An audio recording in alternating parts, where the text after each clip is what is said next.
I quietly left when found out my wife's affair after 3.5 years of marriage. A year later, my ghosted ex-wife tracked me down. After learning of my wife's adultery, I moved to the hills. I'm not sure why I'm writing this, but hopefully it will be useful to someone now that the situation has passed and I've moved on. After 3.5 years of marriage, I discovered my wife's affair in February 2018. I worked a contract job that periodically required extensive travel but also allowed me to work from home when I returned. My wife worked as a director for a technical sales company, which was highly lucrative. Although things had gotten a little strained as she worked longer and longer hours and I traveled for work, we still had what I would consider a fairly good marriage. Background: 5 years ago, during a cookout thrown by a mutual acquaintance, I met my now ex-wife. We hit it off right away once we started conversing. To be honest, I thought being with a lady who was both attractive and articulate was a great advantage. She seemed to like my rough around the edges personality. After a few weeks of dating, we were charmed with each other. When we met at each other's apartments, the clothing just flew off. After 18 months of dating, we married and moved into a spacious apartment while saving for a down payment on a house. Things began to shift after the first 3 years of marriage. Even though I still had affection for her, I noticed that she argued over minor issues. When I mentioned all the late hours and increasingly frequent work outings, she became enraged. Since she was climbing up the corporate ladder, she would explain that it was a necessary component of paying the dues, or so she thought. She told me that since I was also gone for weeks at a time, I had no right to challenge her. In truth, I had only been taking holidays for 3 or 4 days every 5 weeks, so I convinced her that I could easily reduce my trip time. There was no conclusion to these exceedingly circular arguments.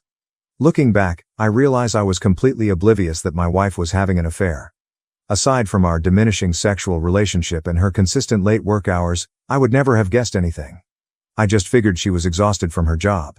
But being rejected so frequently when I attempted to initiate a sexual relationship had taken a toll on my ego. Although she had a business phone and may have been using it, I did not see the covert texting that I had read about in other publications.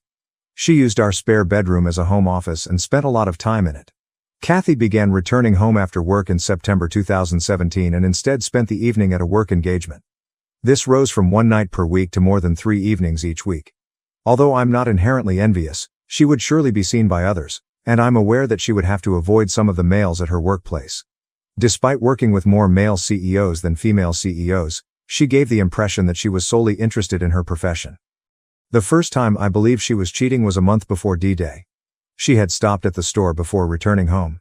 I was asked to help her with the food shopping. As I was getting some belongings from the back seat, I noticed something pink glinting just beneath the front passenger seat of her car. It was my wife's bra.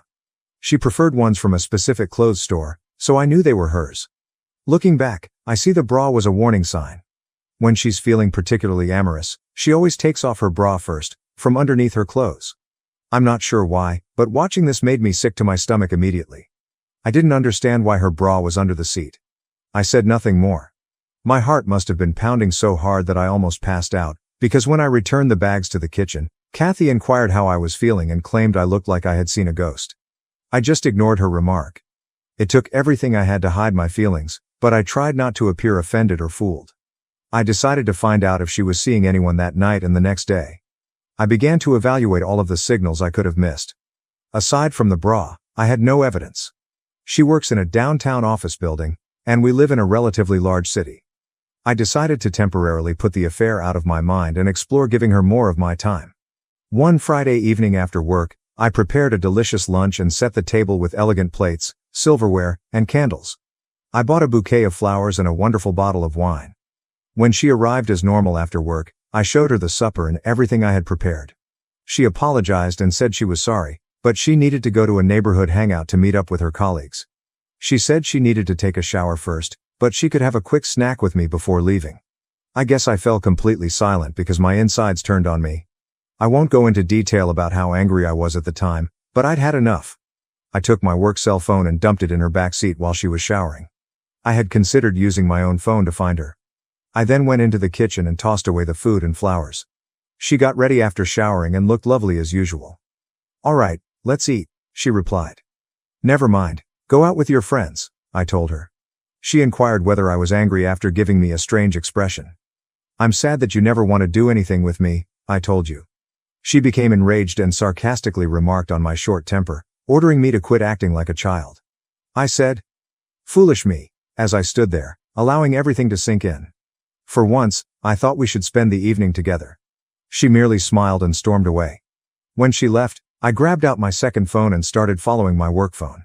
I caught her stopping about 20 minutes away, at the bar where she frequently meets with her coworkers. I decided to go find her car. Indeed, it was in the bar's parking lot. I waited to see if I could spot her in my car across the street. I felt radically different, like a stalker, but I told myself that I needed to alleviate my anxiety about her location. I saw her leaving the bar with a man approximately an hour after I arrived. He looked like an executive from her company. He grabbed her, dragged her closer, and planted a kiss on her lips.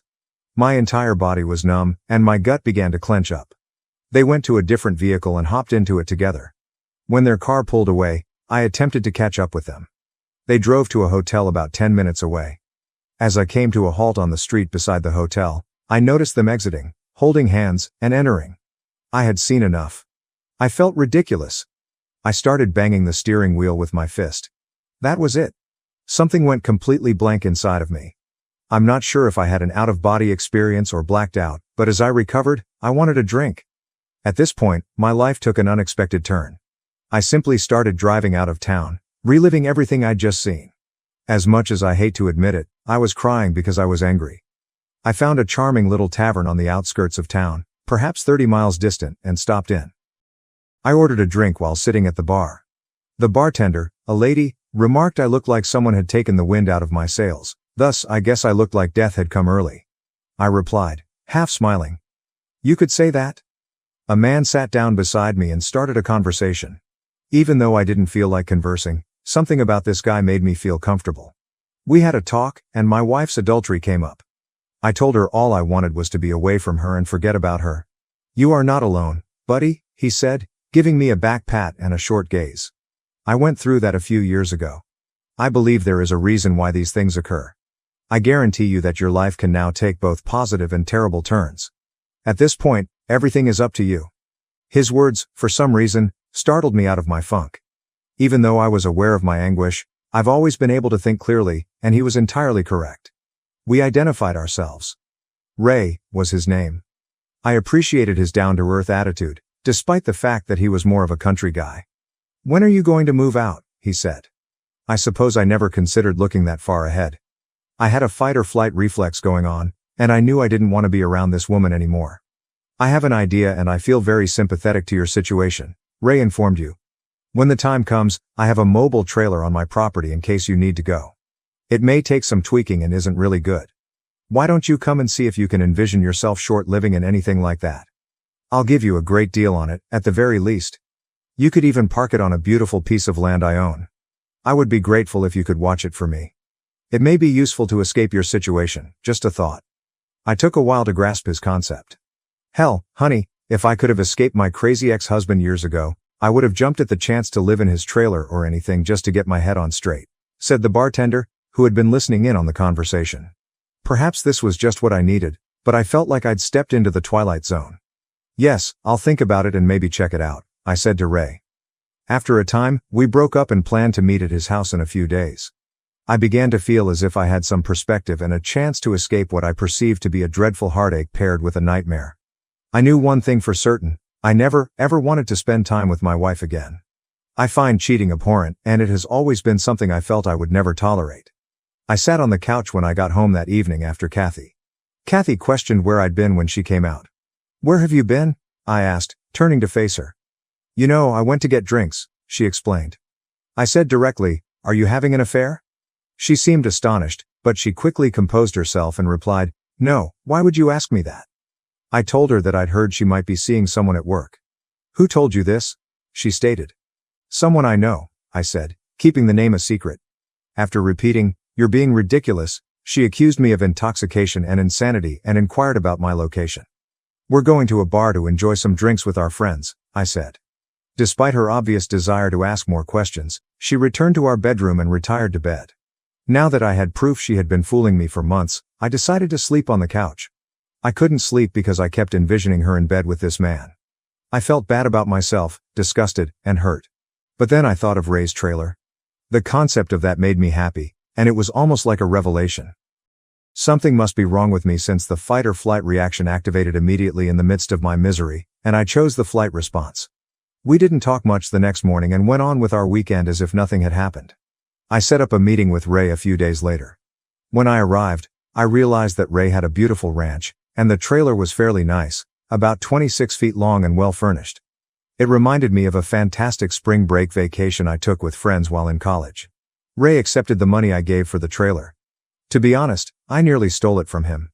He gave me directions, so I drove over to inspect his ranch property. There were hiking and biking trails nearby, and the scenery was beautiful, with plenty of trees and scrub vegetation. Ray had a little cabin on a hilltop overlooking the property, with electricity and water available for the trailer, and it was at the foothills of some mountains. Ray offered to set up the trailer and transport it to the place. I tried to convince Kathy to come clean over the next few weeks, but all I got was gaslighting. I even told her outright that if I found out she was cheating, there would be no turning back. As a result, she became even more immersed in her affair fog, and began to deny my claims. I almost chuckled at how horrible the denial was. I chastised myself for failing to photograph the two of them, even though I had no real evidence that she had cheated. After experiencing such emotional suffering, I concluded that I wanted to leave this marriage. Instead of articulating my feelings to Kathy, I just started plotting. While she was at work, I quietly began collecting my belongings from the apartment and transferred them to the trailer. At the very least, I felt I was doing something about it. I saw a difference in Kathy during this time. Although she had been nicer to me, I felt it was too little. Too late. I thought I needed a break too, so she continued to go on company outings, after work. One night, I got ready right as she was leaving. After staring at me, she asked about my destination. All I said was, meeting up with some friends. You wouldn't enjoy all the shop talk, and you don't know them, I interrupted her as she continued to ask questions. She used to say exactly this to me whenever I asked if I might accompany her on office trips. All right, have a good time, she said with a somewhat annoyed expression. I definitely will, I said. I met new people while working on the trailer and hanging out with Ray at the bar.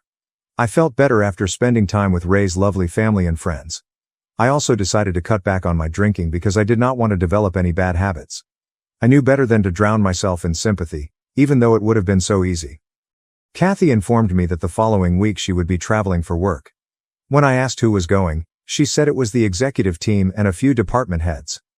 I hope you have a great time with your boyfriend, I said, staring at her. I immediately regretted saying that, as it sparked a heated debate. Although Ray had told me that it didn't matter, I now regret not learning more about her affair partner, AP. It doesn't matter who the other guy is, Ray explained. The fact that she chose to leave you is all that matters. She destroyed the marriage. Whether she admits it or not, brother, facts are facts.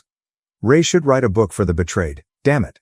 During Kathy's work vacation, I had the perfect opportunity to move out completely. I gathered everything valuable that belonged to me, including clothes, laptops, and equipment, but I didn't take any shared goods or furniture. Before I left a note on the kitchen table that said, I hope it was worth it. I placed my wedding ring on top of the note. As I walked away, I felt as if a huge weight had been lifted off my shoulders. The pain would take time to heal, and there would be baggage to deal with, but I had begun. I needed time to myself and to quickly and quietly get rid of her. The fact that I hadn't challenged her or coerced a confession didn't make me proud. I hadn't screamed or shouted. She didn't deserve it, in my opinion. She disregarded everything we owned, including our plans for the future, our aspirations, for I hadn't made any plans or contacted a lawyer. All I wanted was a fresh start and some clarity. When I arrived inside my trailer, the fresh air from the mountains was exactly what I needed. The following week, I resumed running, and it felt great to be alive.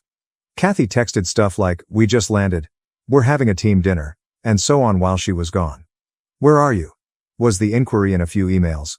Why haven't you gotten back to me? I did not respond. When she got home, my phone exploded with calls and texts, and her mother tried to call me after the first day, but I didn't answer. She didn't try to contact my father because we're not close, and he's the only member of my family I still have. After being ignored for a week, her messages became more frantic. What is this? She texted. We must speak. I'm not sure what you believe you know, but nothing is happening. There isn't an affair going on. She finally texted me after a week of not responding, saying, I'm sorry things got out of hand. It didn't matter that I was connected with someone at work. You were frequently away while I was concerned with my work. I simply made a mistake and meant to end it. An error? I had been waiting for this confession all along, but strangely it only made me despise her more. Why was she unable to be truthful? I had no dreams of a future with this woman. Errors don't last for 6, 8, or a year. I refused to respond to her, even after she stopped bothering me for a few weeks, since I didn't want her to find out where I lived or pry about in my life, and I didn't want her to ruin my haven. She then began sending horrible texts like, "You're a coward," one day. "You refuse to speak to me. You have no regard for us. Come home, please, so that we can discuss. You're where I can visit you. Paul, please let's talk and make things right." Damn it. Although I don't recall all of the texts, they all seem to be excuses with little genuine regret, so I let them go in one ear and out the other. After a while, I changed my phone number. Update 1, Kathy sent me an email informing me that she had hired a lawyer and was going to file for divorce, and I just said, "Okay, that sounds good." This resulted in a barrage of emails requesting that I visit her and other things, and she wrote that she would stop bothering me if I agreed to an uncontested divorce after realizing that this would not work. After I agreed, I was truly free a few months later, and when I moved out of our apartment, I never had to see her again. She appeared to care more about it than I did, even though neither of us had any closure. I'd think of her every now and then for a few months, and the pain would suddenly hit me, like when I heard a song we used to like, but after a while, I simply stopped thinking about her. Update 2. Despite being a few years younger than me, she is fantastic and quite adorable, and she refers to me as her mountain man, and adores my way of life.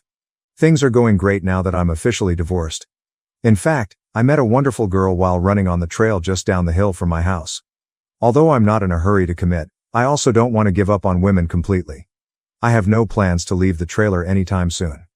I enjoy living outside and have simplified my life, which has made everything simpler for me, including my grief and my ex-wife. I am aware that everyone reacts to these situations in a unique way. I was fortunate to be in my 3rd year of marriage and not yet a parent, and I believe I acted in my own best interests. You don't have to spend your entire life with someone who cheats. If you experience something similar, try not to think about it too much. Continue living your life. As you improve yourself, it will get better. I wish everyone the best possible life. I've updated this about 5 times to make it more readable, and I just wanted to give you an update on my ex-wife's condition.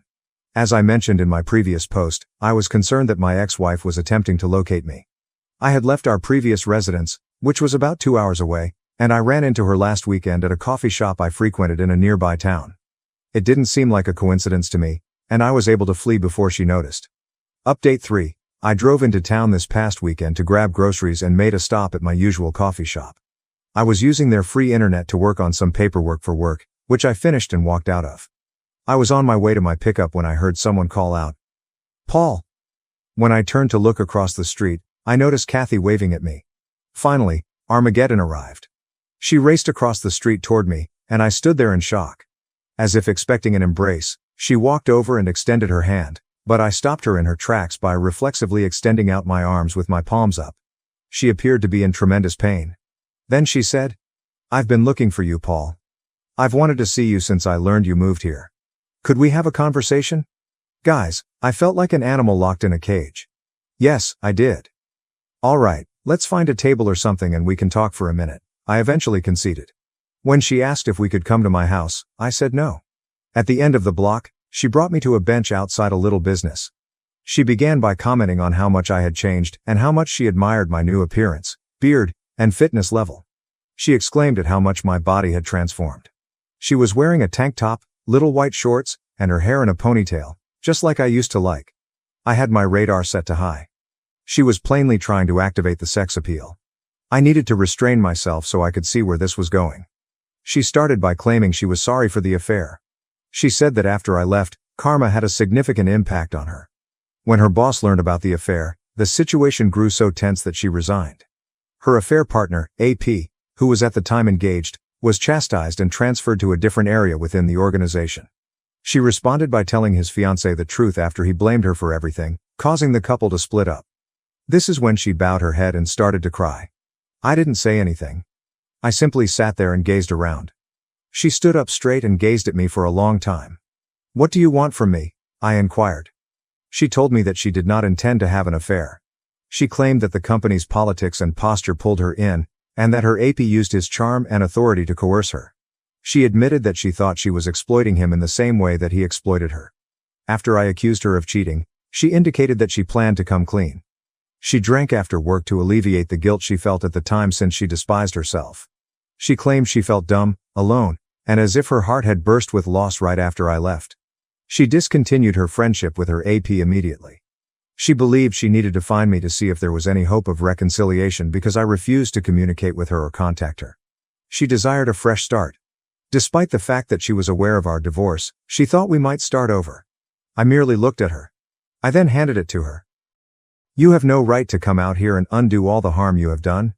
Do you think I'll overlook everything you did to destroy our union? As I previously stated, we were done if you cheated. Forgiveness does not exist. This relationship will not be restarted. You murdered it. As soon as you left me, you ruined everything we had. How foolish do you believe me to be? One evening, I saw you enter a hotel with him. Were you aware of this? I saw that my voice was becoming more audible, so I pushed her away after she grabbed my arm and began crying on my shoulder. I deserve all this, she replied, glancing up at me. I am certain that I do. If nothing else, would you allow me to take you out to dinner? I'd rather not go. I would like to speak further. I want to make sure that we are transparent about everything. You need to spend more time with me than you have in the past. Paul, please. I love you so much, even though I know you might not want to hear it. I had no idea how much I loved you before you left me. She began to sob violently and hyperventilate, so I took her up and hugged her, which seemed like the only way to calm her down. I realized then that I had crushed her heart as much as she had shattered mine. Walking, we found a nice location to continue our talk, and I said, "How did you discover me?" Once she had calmed down. "Have you hired a private investigator?" Kathy compelled Stacy to share all of the information after she asked how things were going when they ran into each other a few weeks before. Stacy didn't indicate that she had noticed me, so she responded with a tiny laugh. I had warned Stacy not to tell her, so she was hesitant, but Kathy persisted. Stacy eventually gave in, but all she knew was that I lived nearby and was in town. On her days off, she began to come here to check on me. I kind of laughed when she said that, thinking, damn, Stacy can't keep her trap shut. She blushed. We eventually decided to have dinner at a charming little spot with a patio. I made sure we didn't drink anything because I didn't want to give her a reason to be kind to me or say she wasn't so inebriated that she couldn't drive back. We had a good conversation, and I then escorted her to her vehicle. She insisted that she hadn't dated anyone else since I left, and she vowed fervently that I was the only person she wanted, so she pushed me hard to stay longer. No, it's still way too early for me to go down that road, I told her. My response to her request for my phone number was, "You'll just blow it up with texts and calls."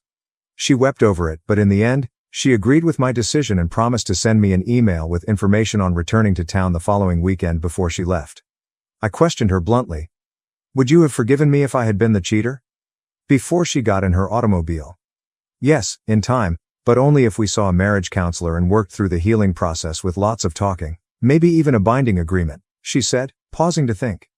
"Okay, maybe I can accomplish that," I replied, "in 5 or 10 years.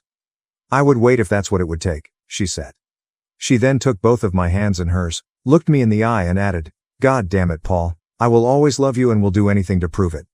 This comment threw me off guard. Even though I felt better about the situation, I couldn't see her as a friend at the time, and her words continued to irritate me even after she departed. I returned home, went for a long run, drank some beer, and reflected on how far I had come. Could someone please assure me that she would not destroy the peace I had created for myself?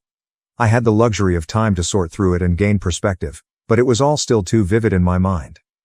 Last updated. Most likely, this will be my final update. When I first posted my tale on Reddit, the moderators kept taking it down.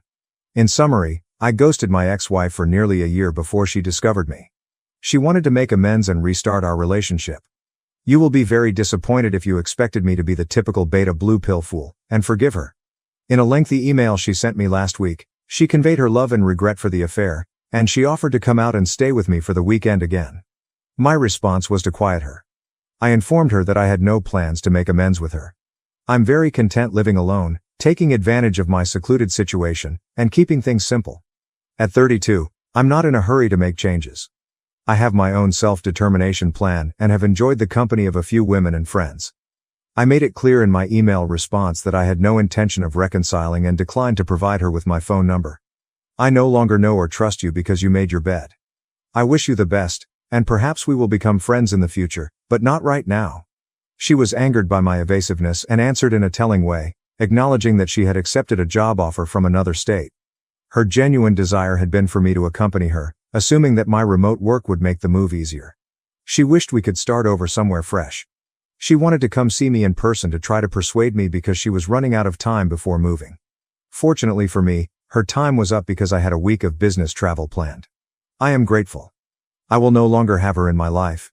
She will quickly realize that her time with me is gone, but I expect to receive a few more emails. She will need to find someone else, and she may even cheat on them. To everybody reading this, make the most of your life, let go of the past, and find the strength to move forward. Best wishes to everyone.